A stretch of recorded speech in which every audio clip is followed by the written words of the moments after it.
Hello, lovely dance people, and welcome to David's Dance Podcast. I'm your host, David Evans. We are so happy to have on the podcast this amazing dance artist and co-creator of company Concentric, alongside Yanel Ferran, who we had last week, and it was so great to have her on the podcast. She is the creator of ReRooted Collective, which is a collective which creates experimental and kind of conversational and collaborative approaches to working with classical Indian dance in the studio, and sort of unpacking those mediums. Her background is in Bharatanatyam, a sort of southern Indian classical dance, and contemporary dance, and her practice deals with these two forms and a way of having a dialogue and a conversation between them, in a way that is, I think, really sort of loving towards the forms, but also quite thoughtful and analytical in terms of using this dialogue to kind of unpack their meaning and unpack their language. We are so pleased to welcome to the podcast Shivaangee. Shivaangee, welcome. Hi, David. Thank you so much for inviting me on here and for that flattering introduction. I love it. No. Not so often that you get introduced. I know, actually, I've never thought about that, but you're actually right. Like, that's such like I don't know, like a royal court thing, isn't it? To be like, no. Yeah, there's like no space for that in our actual lives. Like, can you imagine every time you like introduce someone, you'd be like, this is my friend David. He's an accomplished dancer and writer and artist, and his visual arts have been exhibited at. You just be like, what? But maybe we should just be introducing our friends, not even just in the arts, just being like, this is Barry. He works in IT and he's amazing at his job. Like maybe we should just be like, before we hang out, can you send me like your CV so I can read up? Or just like have a trumpet when we introduce someone. Leave a comment below. I am all for that. I am all if you'd like us to have a trumpet on the podcast before introducing each guest. Can you edit one in for me, please, now? You know what? I think I actually will. Yes. That's a fantastic idea. All my dreams are coming true. Today's the day. It's so good to have you on the podcast. Let's start at the very beginning, before COVID, before the craziness, at the beginning, the naissance of your career, not even career, just beginnings of interest in dance. How did you get into dance? What sort of kicked it off for you? I mean, it's a pretty unremarkable story if we're going right back to the beginnings. My parents were like, oh, we need to make sure our kid has some connection to our culture. Let's take her to Indian dance school. And that was that.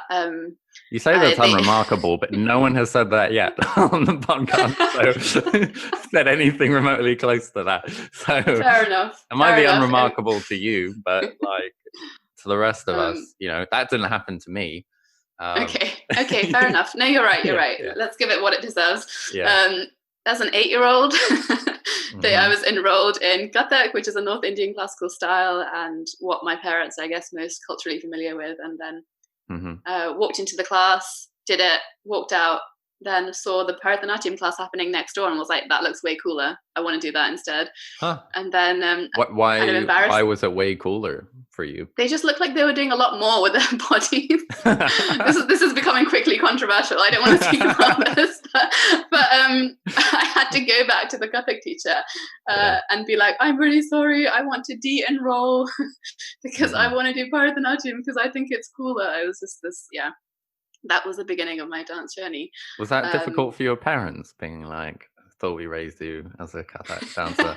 No, I think they were just like, I can't even remember. I don't really know. I think they're probably just pleased that I was taking an active interest in something. Okay, that's good. That's nice. But yeah, so that was it. And I think like most people who are trained in Indian classical dance, actually, you kind of start at a really young age as a sort of cultural addition to your life and a way to get involved with, your culture rather than because you want to be a dancer or because your parents love dance or anything. And like I think most other people, I basically trained on the weekends as I was growing up over a very long period of time. I think basically until I was 18 and left London for university. And yeah, it's interesting because that was actually that kind of exposure to art was my way into the current art world. And it's interesting because it's so different from, like, we didn't really go to exhibitions or museums or galleries when I was younger. Like, I didn't really have an understanding of what is the art world, or like, how do you enjoy art recreationally as like a middle class family. It was just like, oh, I go to dance class because they teach me Indian things and it's important to be connected to my culture. And then it was from that, I think, growing up and kind of like sort of finding friends at university who also did Bharatanatyam and are enjoying making things with them and dancing together. And then it was like, I think basically when I was 23 and was leaving university, that I was like, oh, I actually think this is something that's really important to me and I want to like consider it vocationally. And it was then that I had my first sort of vocational training experience. And I was in India for a year with this kind of amazing teacher and dance artist, Rukmini Vijayakumar. And that was my first real experience of vocational dance training. And was the intention? Quite late. What was the intention at that point? Was the intention to only work in Bharatanatyam? I don't think I really knew at that point. I was just guided by sort of short-term, medium-term desires, which was before I step into a graduate job, I'm going to really regret it if I don't explore this a bit more deeply. Yeah. So I think my plan was just to go out there for a bit and see how it feels. And it was during my year there that I was like, oh, turns out this is what I want to do. And it was, during my year in India with Rukmini that I felt like I got a real insight into what it might mean to be a dancer. And that's when I started taking it much more seriously. And even then I didn't really know, I think what I wanted to be, what kind of dancer I wanted to be. I was just I think as a lot of people are, just really thirsty for knowledge and really curious about learning more. And that's when I came to Laban and met you. Before going to Laban, just jumping back to India quickly, do you feel like studying it in India in an Indian context, did that feel really different? Did it make you feel like more connected, or like it brought up different things from learning it in the UK? It's kind of ironic because learning it in the UK was, I think, a bit more of a traditional context, because the dance school that I was at it wasn't a vocational dance school. It was like the way that most people start to learn Indian dance, which is you just learn dance. You don't really train to be a dancer. And it was in India where I met Rukmini, who I think is pretty unconventional in her context there, in the sense that she's running a vocational dance school to train people to be professional dancers. So it was kind of an intersection of, yes, I'm going back to the roots and the kind of locality and country and culture where this is more relevant and more embedded, but also it's intersecting with the school that I'm now in is actually more vocational and more serious about professional training. So, I did for the first time body conditioning and studies of alignment and anatomy, and fitness, and how to break down the movement vocabulary of Bharatanatyam and play with it, and sort of so it wasn't as simple as sort of going back to the roots and doing it in a more traditional way, if you can see what I mean. It was a bit more complicated. Well, yeah, I mean, that sounds great, because it's just sort of marrying it to kind of, I guess, contemporary physical practices and what's useful and what can be combined. It also sort of harks on this sort of thing which I think happens quite a lot when in the immigrant experience of holding on to traditions very tightly, and then sometimes the old country moves on, but the community in their adoptive country still really is maybe sometimes stuck in the past. I think, I mean, that hasn't been hugely true necessarily from my experience. I think just because New Zealand and the UK in particular are quite similar, but I've had a lot of other friends talk about that, how they grew up in very traditional households, and then they would go back home, and all their cousins would be super into Americana or British culture, and it was sort of it sort of moved on in a way, which is, yeah, it's just an interesting phenomenon because I think, are you familiar with the term cultural dissonance? Yeah. Yeah, I think that's something that I think is so interesting, and like, you know, as an immigrant, myself, like it's something I've certainly been to. And cultural dissonance is the like psychological discomfort, the kind of challenge that's experienced of moving from one culture to another, and then having to sort of reconcile these cultures or not reconcile these cultures. And interestingly, it's more prominent in second generation immigrants, or firstborn children of the first generation of immigrant parents, because they don't have that immediate tie to the sort of their heritage country. Um, and now they're trying to reconcile these, and while they're growing up in a new place, they're trying to reconcile these two things. And you tend to see like either two things happen: either like people go like really totally one way, I'm gonna like dive into British culture and reject my heritage. And you see sometimes even parents will not teach their children their language because they want them to learn English and not be tied to you know, their sort of heritage language, whatever that is, because they want to push them into that. And then sometimes you have the opposite, where like they will like, you know, only hang out with like their people and it's, you know, their culture, and totally reject like the culture that of the country into which they were born. Or you have to go through just the painful and difficult process of going, how do I reconcile these two quite different identities, and find a middle ground that is nuanced, and it's difficult and true to yourself, and true like, to yourself, and feels authentic. And you know, it always comes with conflict. If not family conflict, it always comes with internal conflict as well, as you sort of weigh up, you know, what I do think you take away? The conflicts of the diaspora is like something, you know, that, you know, millions of people across the world could talk for like lifetimes about. I think you're right in the sense that it is such a universal sort of experience of any diaspora. But I think particularly in my case, I'm experiencing it through the lens of dance, which I think is really like complicated and really interesting and also really tiring, which is that like, so kind of Bharatanatyam is the thing that I have sort of, that has been imported into the UK and is sort of developing a diaspora life outside of India. And it has a different life in India. It has a different life in the UK, in Canada, in America, in Europe.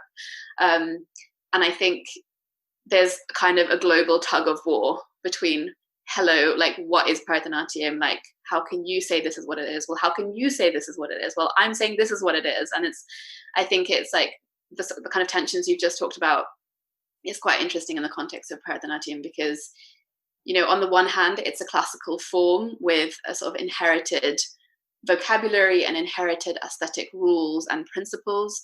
On the other hand, like, especially in the UK, we're treating it as a contemporary art form that must adapt to life and the context and the people and the audience. And I think it's yeah, the form is kind of being put into lots of different contexts. And I think people are really grappling with what then the form is and what does it mean to them. And I think, yeah, there's a kind of an ongoing global dialogue about this that has been there actually for years and decades, actually, since Bharatanatyam first arrived in the UK. And it's a kind of repeating dialogue that every 5 or 10 years we'll start talking about the same things again and again. But I think, yeah, I really keenly feel this thing that you've been talking about being diaspora, particularly as a Bharatanatyam dance artist. Right. Yeah. It's like feeling that kind of cultural like push and pull, as you say. But yeah, it is also quite beautiful, because it is people taking this cultural form and bringing it into new contexts and making it sort of work for them in a way. And also it's that thing of you know, a little bit of not rejecting it totally, you know, of going, oh, this, you know, this isn't exactly me, so I'm going to throw it out, but instead going, this is a big part of me, but how can I sort of make it work for this context? I think those kinds of conversations that ultimately come from a good place, even if they bring up tensions. Like ultimately, it comes from a love of the culture, a love of the heritage, and a love of the dance and Bharatanatyam. Um, yeah, and I think it's a difficult, but ultimately like quite a beautiful dialogue, I think. Um, yeah. Anyway, but yes, talking about Laban as well. So where in sort of that kind of journey did the first inkling of Laban come about, and sort of what made you want to move from a very kind of classical Indian um, training to training at a conservatoire? What was the thinking behind that? I think I first heard of Laban actually in India when my teacher Rukmini like brought it up in kind of her teaching methodology. She spoke about, Mm-hmm. I think she spoke about something that came from Laban's like teachings. So that's when I first heard about it. But I think the kind of motivation to move back and study something contemporary dance focused was, I think in hindsight, I can say it was my curiosity. I think at the time I felt really frustrated with Bharatanatyam and how Mm. limited I felt by it. And I remember talking to my teacher about like, I just want to find the joy of dancing again. I'm so sick Right. of like struggling with this like dance form that requires so much of my physical and emotional self to be a certain way. And I just want to like move and learn how to move. And I think she had her reservations at that point about like my motivations, because she was like, well, the freedom to move actually comes from the discipline to like train a certain way, and you just Mm. need to wait a little bit longer. But I think I was like, no, I just really need something else right now. So that was kind of, yeah, it was, I guess it was driven by frustration, the kind of move back to London and to study something else. But I think like very quickly that frustration dissolved. And I think what the sort of the teaching we encountered specifically on our course as well at Laban, Mm. the kind of the choreology, the choreographic thinking, all of these things, I think kind of unlocked for me definitely a different way of thinking about what I already knew. And I think that brought the freshness that I was like looking for in Mm. terms of understanding Bharatanatyam and understanding what I already knew, I guess. But like, even that sort of evolved over the 2 years that I was there. But I think that's how I felt when I arrived. Is actually, this is really great. I can Mm. understand Bharatanatyam in a different way, and I've now been given tools to kind of look at it in a different way. Yeah. It's sort of like you just need to sort of frame it differently to sort of appreciate it again. And it's an interesting point. They are very uh very different in their kind of, well, focus and style. They are like completely different, both culturally but also in terms of like their focus. Bharatanatyam is very focused on like footwork and like hand gestures and facial gestures, and I think contemporary is very focused on like silhouette, I think, and kind of like overall form. um and I mean, I tends think the to deal biggest, with like physical principles, whereas I think Bharatanatyam is maybe more focused on like narrative principles, and they're sort of like quite different in languages and considerations. Uh, yeah, and how do you even begin to start bringing those together or having a I dialogue mean, with them? I think the first thing to say is that it's even kind of it's even a kind of a fallacy to try to even compare these two things, because I think Mm, contemporary dance is describing a sort of modern set of attitudes and like movement principles, whereas I think Bharatanatyam is a classical form with, mm, it's a codified form. yeah, So the fact that, I mean, obviously there is some codification in contemporary dance. Obviously we have like certain techniques and whatever, but yeah. you treat them differently. One's a classical form, one's not a classical form. So I think it is really difficult to compare like what the focus is. And I think for me the biggest difference is that in a classical form the focus is not necessarily on yourself and what you need, but it's about your mastery of the form. Whereas I think in contemporary dance, and even contemporary dance is a bit of a, it's just such an arbitrary phrase. Like, what do we even mean by contemporary dance? Mm, But I think that the focus in contemporary dance practices can be much more on the self and your body, and like how that interacts with whatever you're doing. So I think for me that's like a really kind of fundamental difference, and maybe I haven't even really understood it properly. And that's the other like complexity, is who's to say what Bharatanatyam is? Like it is evolving constantly, and like I said, like based on which context it's being practiced in.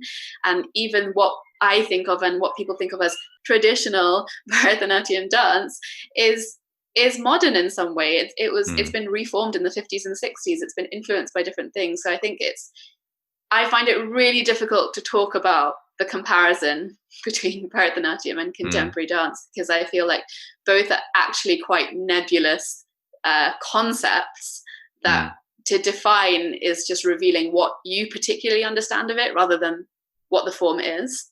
Yeah.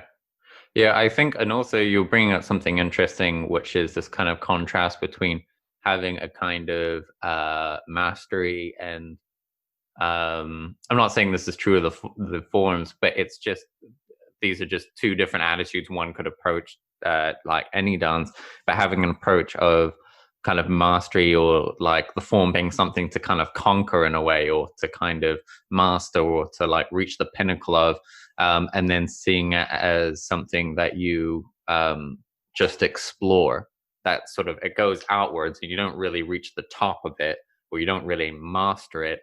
You just kind of, because it's maybe a little bit, when there aren't boundaries, you don't reach the top. Like you just sort of just keep exploring and keep going. So I think it is kind of, as you say, that kind of nebulousness, especially kind of, you touched on it in both, but how we approach it with both, and maybe both attitudes are are good and useful for just different contexts, maybe. Yeah, I was going to say that I think I don't want to say that contemporary dance artists don't think about mastery. I just think that maybe mastery is up to you to define. Whereas I think in Bharatanatyam, it's a lot more defined for you, like what it means to be able to master the form. Yeah, that's interesting. I think that's a little bit true in the sense, like, it's quite functional in the sense that I feel like a lot of mastery is in service to choreography in contemporary, or kind of creating new choreography or new artistic practices. You're sort of mastering them so that you can almost just incorporate them or move on from them, or it's sort of, it's never kind of the end in itself. So there is something quite beautiful to just mastering something for the sake of mastering it. It's an interesting one, definitely. But so okay, in all this, like, sort of, we talk about the nebulousness of it, but is there something in particular in the dialogue between those two kind of forms that does kind of set your heart on fire, or sort of make you go like, oh, this is, we talked about at Lab, and there being principles or things that you discovered in contemporary dance that sort of re-excited you about Bharatanatyam. What were those things?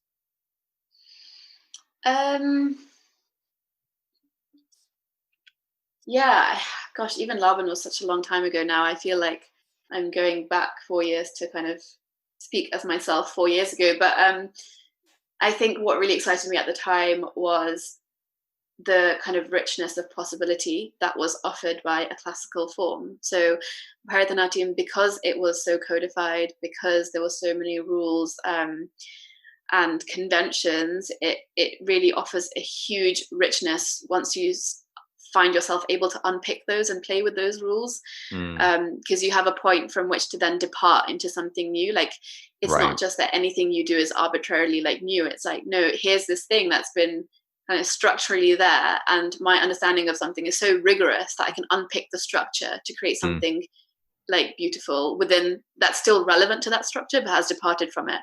So I think like, that is so exciting for anybody, I think, who experiments with a classical form. And Laban was kind of it was the first time my eyes were kind of open to that. And I think, like, we were in choreology together, but Rosemary's sort of the tools she gave us, I think, was just so apt for that kind of thing. And I think even she comes from a ballet background, so it kind of makes sense as to how she started thinking about it. But yeah, I think that's what like really excited me and does still excite me. I think like I see other choreographers, other practitioners of Bharatanatyam doing this, and I think to some degree maybe everybody in this country does it, because it's a surefire way to try and make your practice more relevant is to investigate the vocabulary of this classical form. So I think it is really exciting, and I really enjoy watching other people do the investigation. I think personally now I feel like I've moved away from it a little bit. I think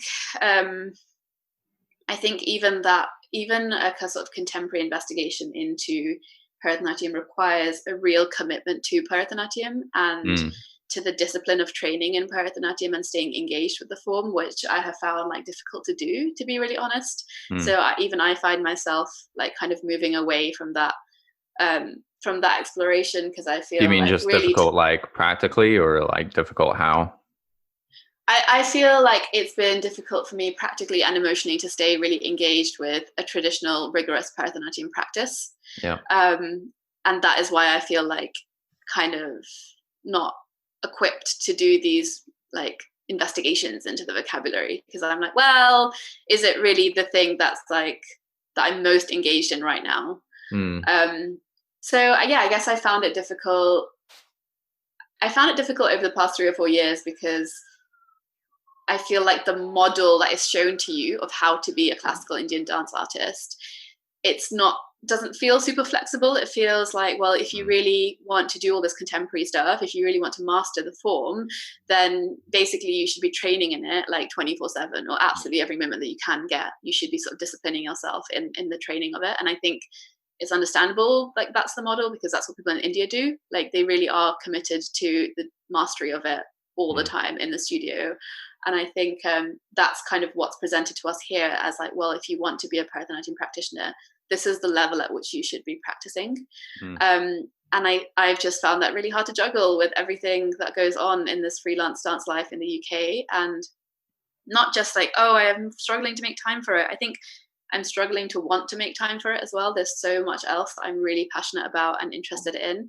And so Bharatanatyam has become a sort of like one of the things in my orbit of things that are moving around me and influencing me and informing me, along with lots of other things that are also in my orbit. And I think over the past 3 years, I was really struggling with that tension of like, like I need to spend more time doing Bharatanatyam if I want to call myself a Bharatanatyam dance artist. And I think over lockdown, one of the nice things that has come out of it for me is just like greater acceptance of like who I am and what interests me and where my curiosities are, and like, oh, okay, like maybe I'm not going to be a Bharatanatyam dancer, and actually that's kind of a liberating thought, because I am curious in so many other things, and maybe I do want to have a really interdisciplinary practice that isn't grounded in Bharatanatyam, that where Bharatanatyam is something that informs me, and I think I'm like coming to terms with that and actually really enjoying that kind of journey to understanding what my relationship with Bharatanatyam is. I think that's been quite fraught over the past 4 I think years. Grayson Perry, like the artist, talks a little bit about this kind of struggle between craftsmanship and the art form, and the struggle between being a kind of a craftsman and being an artist in the contemporary sense of someone who in particular works with kind of sort of maybe sort of ideas kind of beyond just the materialness of the object, or I think I think he sort of illustrated it best through kind of painting. He said he's like, painting is very, very difficult, and he talks about, you know, doing 10,000 hours of practice, you know, to develop your painting style, just so you can have a brushstroke that you can say, okay, this is the David Evans style, this is the neo-expressionistic, impressionistic, you know, and then it's like more and more adjectives, style, you know. And I see a lot of painters talk about it. Oh, I created this style of painting, you know, down to just like, you know, and then you sort of go one over, and there's there's another painter who has one who's, it's fractionally different, but they sort of found that kind of slither. But he talks about that kind of that pain and the difficulty of trying to define your art form and define your voice solely through the material and the craftsmanship, rather than just the dialogue, perhaps, of what the painting is and what it does or what it says or how it is or how people engage with the painting. And I think he talks about them because he makes pottery, and he really rejects the idea of just being sort of like a potter. Like, he's like, I am very much an artist. Like, this is my chosen medium, and I am very much like a craftsman in terms of how I approach and how I work with it. But ultimately, I'm not. I don't let the form or how it comes together sort of define the edges or of my practice, so to speak. And I'm not really sure. I like, in some ways, that can be quite like liberating to have that kind of maybe conversation or thinking. But yeah, it is an interesting like push and pull, even for myself. Like, I find in my own practice, I'm finding now particularly, I'm really just trying to like push my dance and like kind of physical technique, because I just feel like there's some ideas that I'm not sometimes getting to because the physical material isn't there. So I feel like I can't access it. So it's in those moments that I'm like going back to mastery, so to speak, going back to the form so that I can create the thing that I want to create. But again, that is ultimately, I'm not just going back to dance just so I can just be a better dancer. I'm going back to dance, like, I mean, there's that as well, but I am going back to it like in part so I can kind of get to what I want kind of from just like an expression point of view. It's not really about the move, it's like about what the movement does in a way. I don't know. How do you feel about that? Yeah, I think I can really relate to this sense of being motivated by expression, and then letting that motivate you to master whatever you need to master in order to express it. So like personally, I can really relate to that, and I feel like that is what I am like moving towards. But it is also really difficult to kind of I find it difficult to have these conversations, because I also think they're so like colonized by like sort of notions and narratives of what being an artist means that have been created by certain cultural supremacies. So it's also really difficult to like have this conversation even with myself, because I'm just like, wait, am I just like colonized by an idea of what I think making art is? Right, and it's just so I think like I'm still like thinking about it and trying to understand where all of these kind of impulses and notions of what I should be doing come from. And I think like I think like one solution to that kind of complexity in myself I found is to try and really avoid saying like, well, this is clearly like a more authentic way of being an artist, and to kind of avoid implying that there's one better way or one more like authentic or correct way, because I really think like none of us really know. Like everything has been like influenced by what people have said and what we've heard, and who's had the loudest voice and what we've heard. And I think so I like currently personally feel like where I'm at is I want to just I feel like I'm really rejecting this idea of mastering Bharatanatyam for the sake of mastering it, for some like notion of climbing up some hierarchy, and actually like, wait, what do I really want to do and what do I really want to express? And maybe I'll come back to Bharatanatyam, maybe I won't, but at the moment I'm just going to commit to what I want to do. But that's just me. And actually I think like, you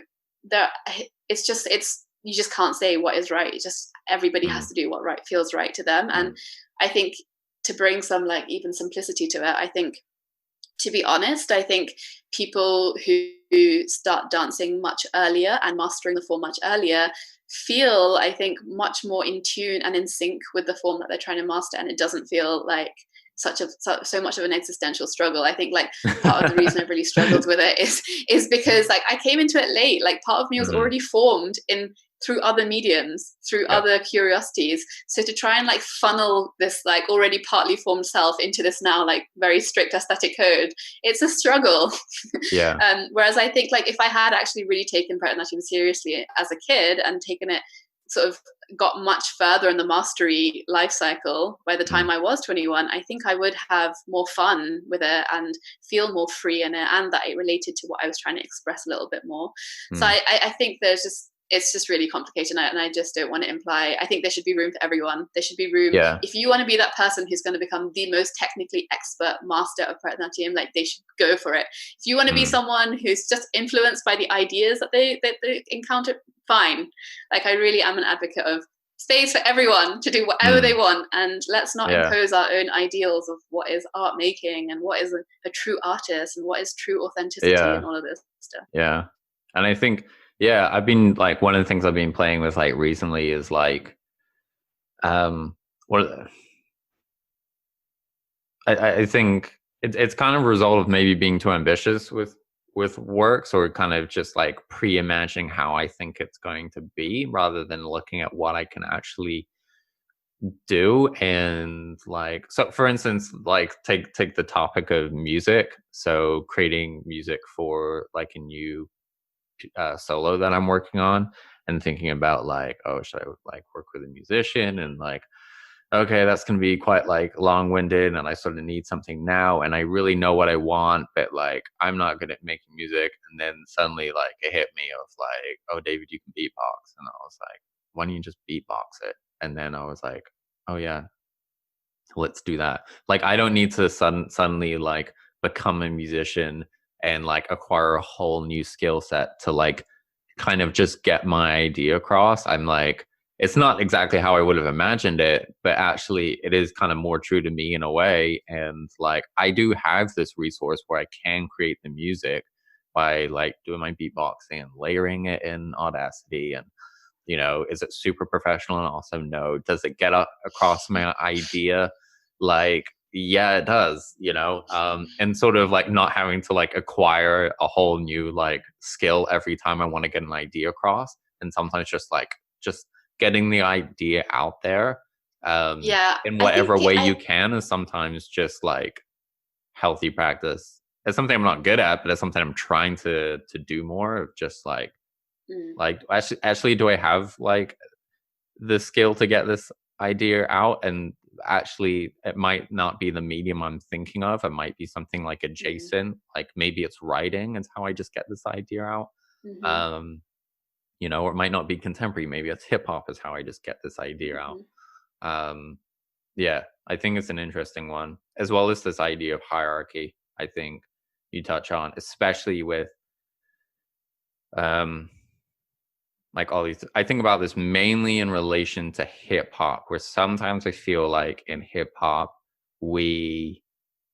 there's this like going into the theater is like, oh, we're legitimate now.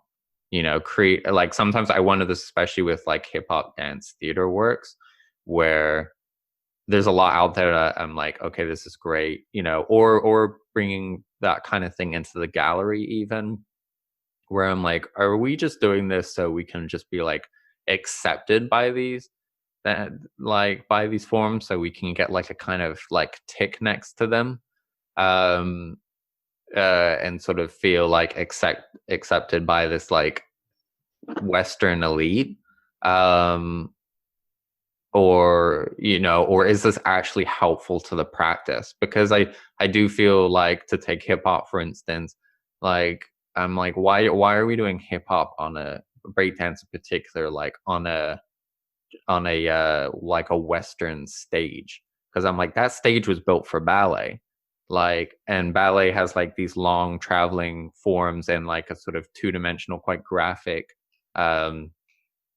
kind of like picture forming kind of dance, whereas like breakdance and hip hop was developed at parties, so it like developed in like a circle, and so the dances are circular, and then as soon as you put them on like a square big stage, you start stretching the style and it becomes almost something different. And I just thought, why don't we have more hip hop dance theater productions that happen in like a coliseum, or happen in a stage that's 360 degrees, because I feel like this would maybe serve the platform instead of trying to like just be on stage because it's like we feel like it's what we should be doing, you know. I But also, feel it's not just like it's that, but also you just identified something like how many in the round Coliseum theaters do you know like that exist that as well. specifically for hip hop? Like Yeah, that's true. like it's also a structural problem where like the cultural infrastructure of our country is built for a certain type of art, and everybody Yeah, else is trying to fit inside that to their detriment or to their not detriment. So I think, yeah. yeah, I think it's like it's really a big question. It's like how to do something in a way that feels authentic and true to you is actually just really difficult Mm, in a country where the cultural infrastructure is set up for a certain type of art.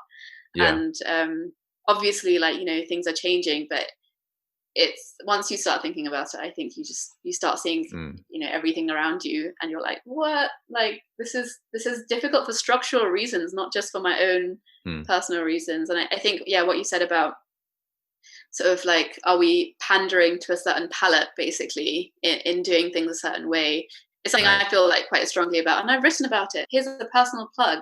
um, you'll be able to find a piece of writing on my website about, yeah, palatability and like how to be unpalatable and like own that, because you Mm, know, palettes are like cultural palettes are another way of kind of getting you to conform to be a certain way, and that's something I'm like, yeah, really interested in. mm. Yeah, I think it's sorry, one second. There we go. Um, yeah, it's an interesting one because I think it's and it's a difficult one. I think because it's so pervasive, and we do it without knowing. Like these forms, like are and these cultural institutions are so big. You know, it's kind of like just being like asking the fish what water is. You know, like these cultural forms are so big and they're around us. You know, and like we think of like institutions like the Tate as like the pinnacle because we go to them and like we see them, and so we go, okay, this is what success looks like, and so we start to like squeeze our art form into like square galleries, rather than maybe building spaces. And I think sometimes there would maybe be a bit more value in if we gave more thought to uh yeah, creating context that like actually worked for the forums. But you know, um like, you know, for that, like what's crucial is to have people who actually are doing the forms to be creating the cultural infrastructure of the country. Like, hello, yeah, this is why true. representation matters, and this is why Yeah, diversity is actually really important. Because like, yeah, if you don't have hip hop artists designing the next buildings, all the buildings are going to be the same, like black box. And like, yeah, you know, it like the infrastructure needs to be driven by the people who like need the infrastructure, basically. yeah. Yeah, I was watching this RSA talk, which they touched on that. They were talking about the arts and talking about heritage and heritage sites and heritage things like museums. And they were talking about like they did this survey of like in the UK what um, kind of heritage places are being used by all these different demographics. And they basically found that for most like Black and Asian ethnic minorities, like that they're like, oh, like the only one like thing that they tend to be using or using the most is parks. And so you're like, okay, so basically you're saying like all the museums, all the historical places, like all these cultural centers, like none of these heritage things are like catering to these people basically. And then they're asking the obvious question of like, but why would this be? Like, do we just need to advertise this more or get up more attendance? And it's like, no, it's not just that. It's like, uh, like history is kind of telling the story of your nation. And if people are going to museums and they're just going, this doesn't tell my story, like this doesn't tell my family's story, like this tells like sort of no story that has anything to do with me, like people aren't going to go to it. And so as you say, with those kind of things, you need to have these representation of like, if you're gonna have engagement, like you need to not just represent people and it's not enough to say, have a museum and then be like, oh, and in the 50s there was the Windrush generation. It's this where it's just this kind of like footnote. It's not enough just to represent, I think. I think you need to also represent people, but in their own voice. Their own voices need to be it's about giving people power. It's about like making sure that like people who are unheard actually are given power to like tell their own story. And I think and it doesn't have to be complicated. People have loads of stories if you just give them a space. We had this interesting discussion. I was talking to my old pastor about this, because we were talking about like dance in church, and like how could we make a space for it more. And like one of the first things I said to him is that, especially dance in like a worship context, I was like, I was like, you don't need dance classes. I'm like, that's, first of all, let me just say that, like, and I'm like, if you just created like a literal space and a cultural space, like people would probably dance. Like, if you just have like areas on the side, and if you just say up the front, because they do, it's one of those like happy clappy churches, and like, with acoustic guitars and whatever.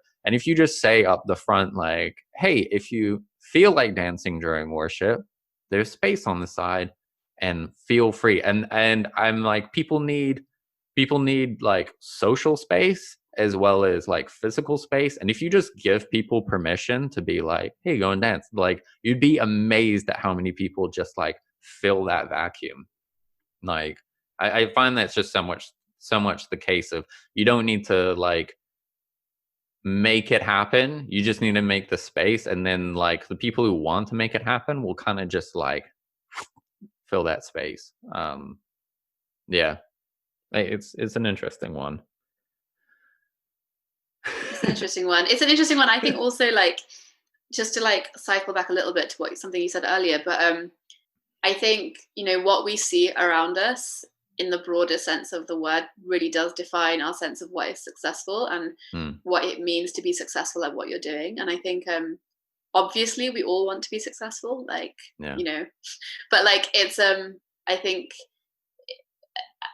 it really does affect your idea of what you're capable of. If I became like a commissioned artist at the Tate, like hell, that would be like successful. But like, that's because the Tate exists, and like that's because we see the Tate.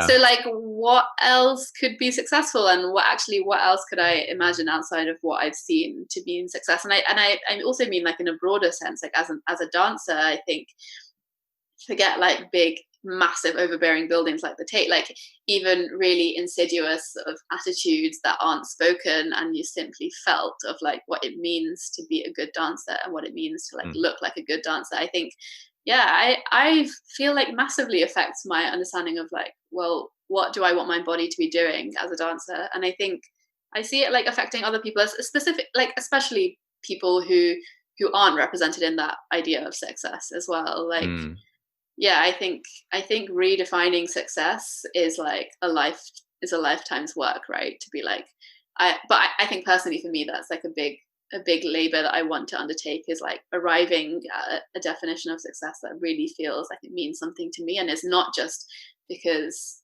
I know that other people will appreciate it. It's got to be so robust that it feels successful to you, even if nobody else can see that you're successful, understand how you're successful. Like, I want to arrive at that kind of definition where I'm like, it feels successful in here. So that is really like truly like what I want to be doing, not because it feels successful out here and people are like, I think like this is so interesting that you bring this up, because this is something that like this last month I've been thinking about like a lot, and in particular like talking about that like success in here, but also how can I define success in a way that's actually gonna drive my artistic practice? Like, is the way I'm currently defining success crippling my practice rather than like enabling it? And especially for myself, like I'm quite a swingy person, and like emotionally, and like definitely have big shifts in terms of like like self-efficacy. And I think that's true of like a lot of artists, in part because we're just freelancers, and that makes it difficult, because you'll go and do like a big job, And while you're on the job, you're like, I'm a professional dance artist. You're like, I'm amazing, and like, look at Totally. me. And you feel like on top of the world. And then like as soon as that ends, you're like, I'll never work again. And you're like, my career's over. It's not I'm gonna nothing. I have nothing. So part of it is just like the industry, and just being freelance just encourages that kind of like neurotic Yeah. thinking. Also, you know what encourages it? Sorry to be Yeah. a total millennial about this, but social media encourages this behavior. Like, because you only post about the stuff that you want people to come to, that you want people to engage with. That's like work, you know? And so, Yeah. like, between the work, it's like, oh, like, I'm nothing. What am Yeah. I? Like, you know, this kind of, this, it's social media is a structure. It's yet another structure that is really difficult to like push away and be like, whoa, I don't want to partake in the structure right now. And I don't want it to like infiltrate my own idea of what I am, and like what is Yeah. my idea of working and It's what so I'm doing with interesting my how time. much like people think like how much I'm working is just like my social media, just because that's what they see. And like, I don't blame them at all. But when I see people and they're like, wow, David, you've been doing loads. And I'm just like, on my social media, I've been doing loads, because I've been posting. And then other times I'm like I'm doing loads, but I'm not posting. And people are like, being quiet, huh?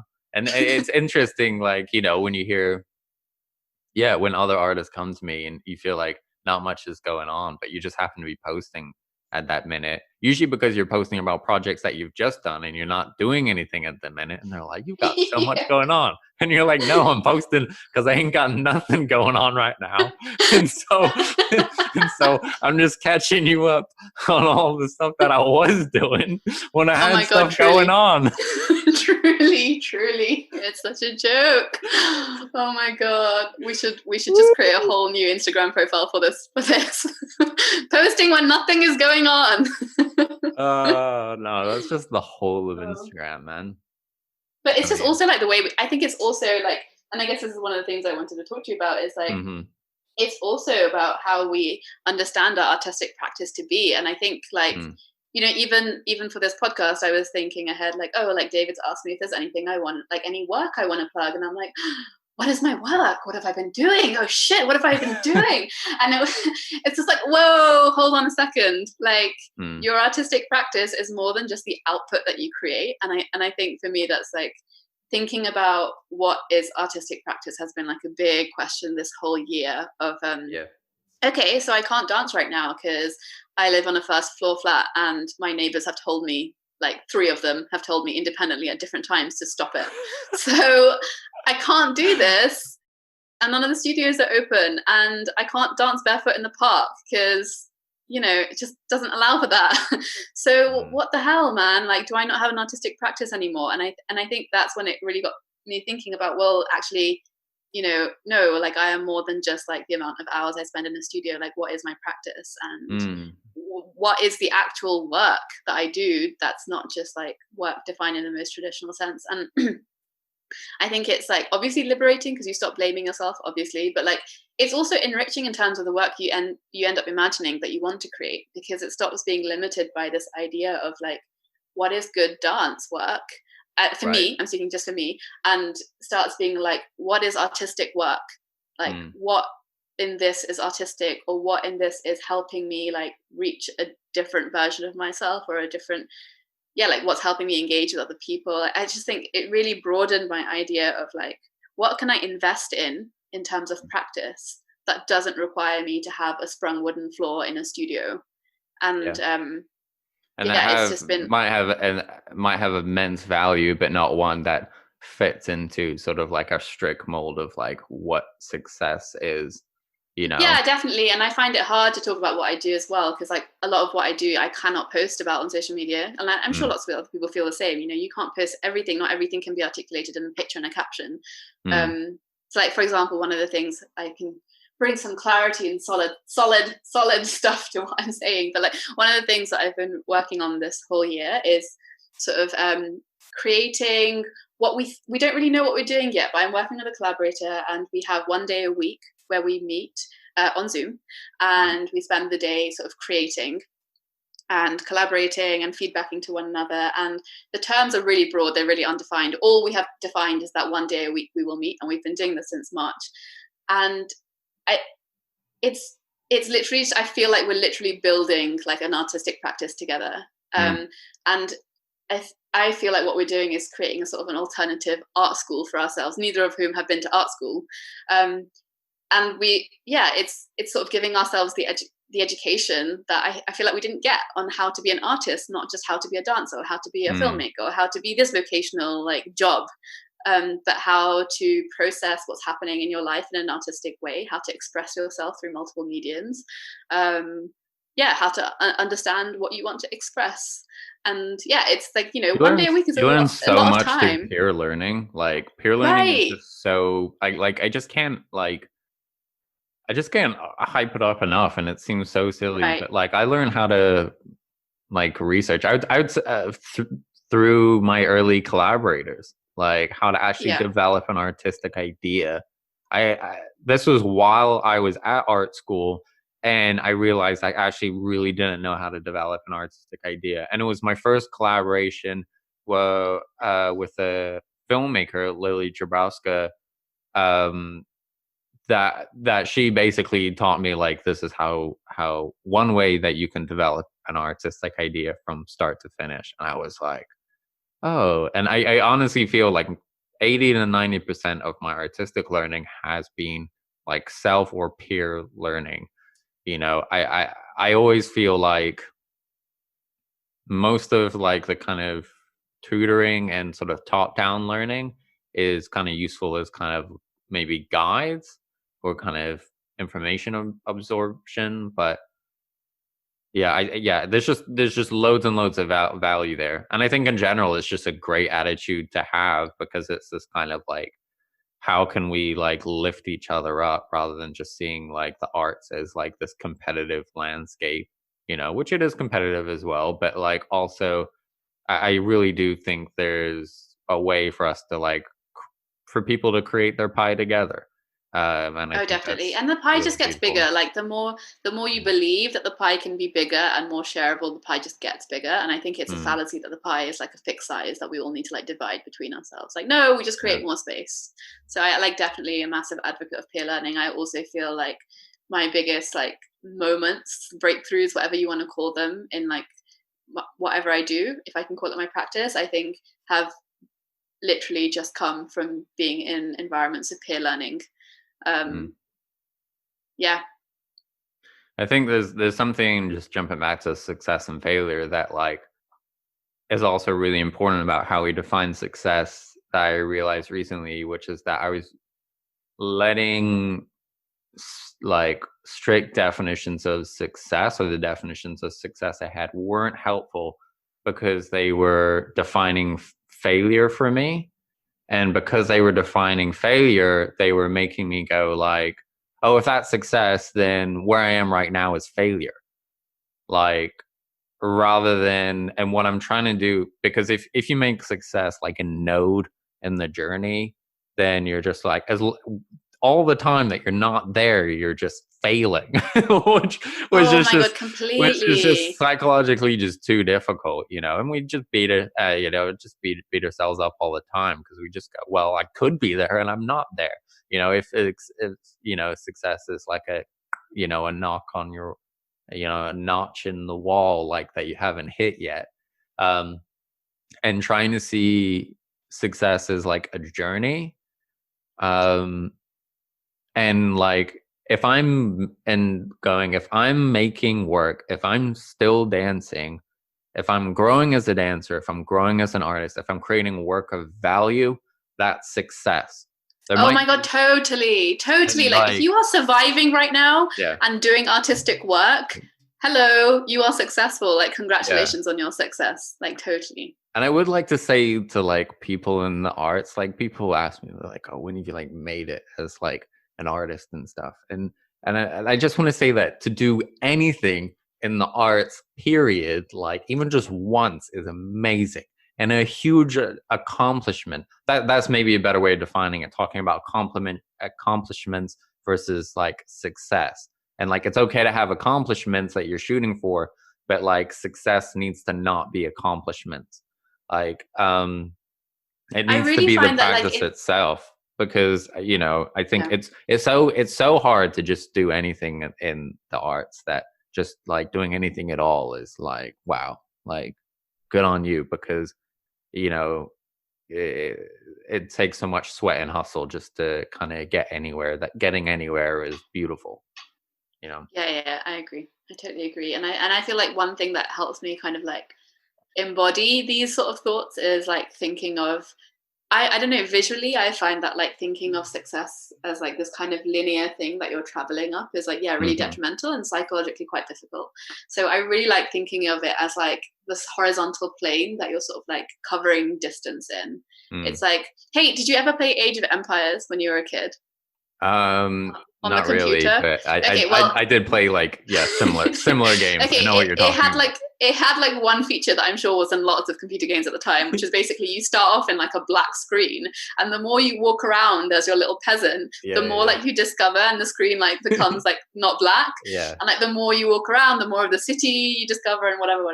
And Hmm. I really feel like it is just like that. Like success is just like wherever you find yourself. If you've got somewhere that feels interesting to you, that's like, Mm. wow, you've just uncovered something that's really successful. And then maybe you move horizontally this way for a bit, and then maybe you Mm. move horizontally this way for a bit. But I really, or maybe you come back to where you've been and just move like down a bit. So I really think like not thinking of it as like a linear progression is really helpful for me, definitely. Mm. And I think that's why for me right now and on this day in this year, I feel like my relationship with Bharatanatyam is fraught, because what I see is like a linear path upwards to like Right. mastery. Mm. And I think, I'm not saying that that's what it is. Like maybe I need to get to a better understanding of what Bharatanatyam is and how to master it. But at the moment, that's what it feels like. And that's why I really struggle with it. And on the other hand, like developing an artistic practice Mm. feels more like I'm traveling horizontally and exploring and discovering things that are meaningful. Mm. Um, yeah. Yeah. It's like, I don't know, figuring out these like mindsets is actually so important to have like a sustainable practice, you know. I think in general, like I'm just trying to think more about just like motivation and like the engine of motivation, and worrying less about like the kind of structures and more about like, how do I have structures that will keep me motivated? Because when I feel motivated, like stuff just happens, you know. Exactly. Yeah. So actually keeping that alive is actually priority numero uno, because if that like spark dies out, like the fire is not going to happen, you Oh know. my God, totally. No matter how well you build the fire, if you like let the flame die out, like it doesn't matter that you're like, an A-grade scout, like you built the best fire in the world, you know, all these structures of like all the timber is laying like this, and it's all this certain kind of timber. It's like it doesn't matter, like the fire's gone out. And actually trying to keep that going. um Yeah, you especially you in t- our times, like you especially touched like on previously like Hitain Patel talking about like guilty pleasures, and that like resonated with me so much, because like first of all, he's like absolutely amazing. Like I was lucky enough to be tutored under him when I was doing a learning project at the Royal Opera House. Like he's fantastic person, fantastic artist, great mentor.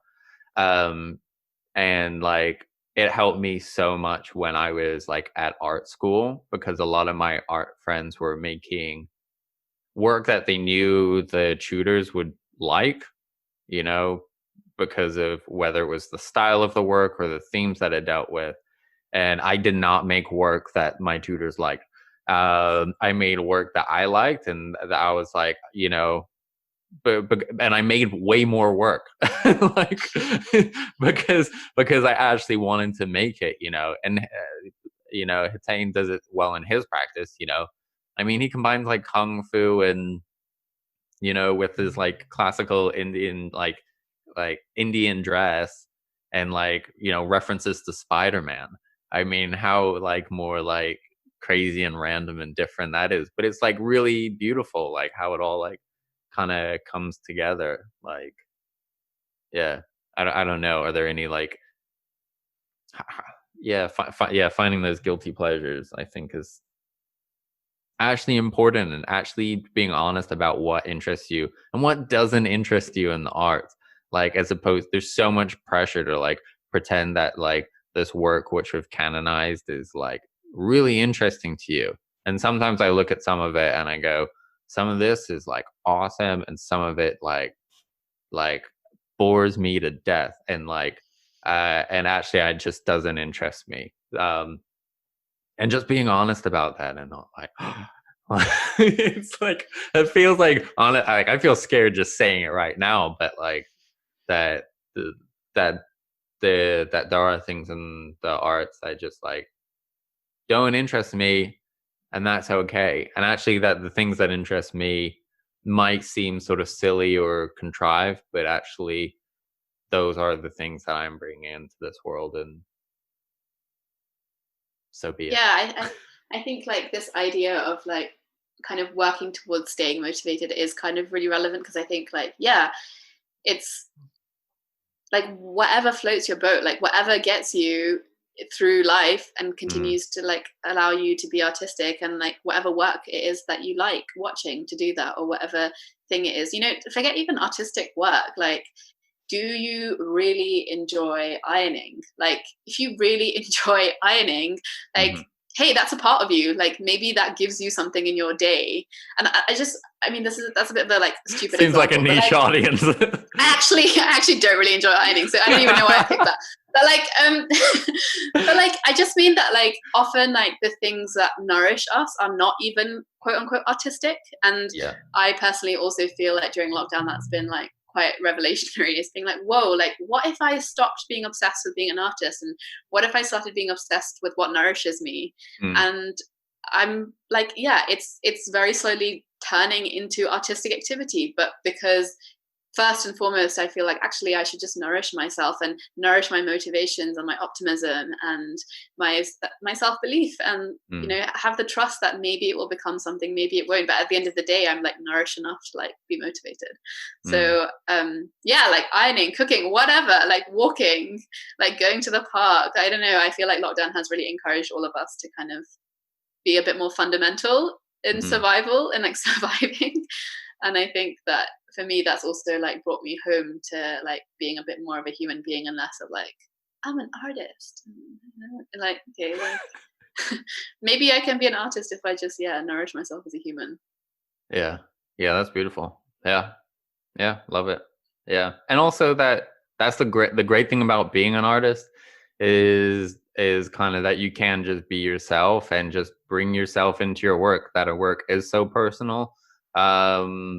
And so you can, if you do have an interest, you know, I mean, art is just the universe. It's so broad. It's however you define it. So whatever your interests are, whatever kind of gets you going, like art is just kind of a way of working with ideas. So I really can't I can't free my mind from this image of ironing now. I was like, discovering new concepts while I'm ironing. Like, I don't know why that's the thing. I'm sorry for like they're ironing. Just like, I feel so inspired right now. Just the way that this this iron is moving in 2 dimensions just really makes me think about different planes. Am I gonna go to like your next performance work, and it's just going to be like you ironing for an hour? Oh my god, like, if I had and then like stripping the audience and then just ironing their clothes for them and like giving it back. Oh my god, David, if I had the confidence to stage a live performance event like that would be some big level of success. Like, I would be so happy with that if I could like go out there and like back myself and be like, yeah, this is my work. Wow. Yeah. One day I will be confident and have enough belief in my own artistry to do that.